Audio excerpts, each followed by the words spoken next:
આ પણ બીજા નંબરની મુરા નસલની પ્યોર જોટી છે. આ પણ આની શીંગડી એકદમ નાની છે, વત્તા આ વિયાયેલી છે.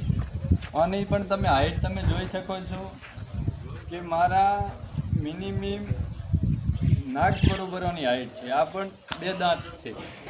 વત્તાની તમે અડર ક્વોલિટી જોઈ શકો છો.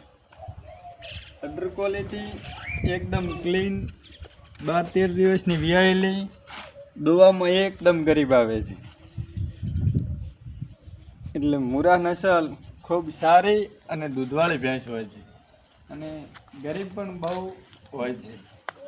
તમે આની અડર ક્વોલિટી પાછળથી જોઈ શકો છો.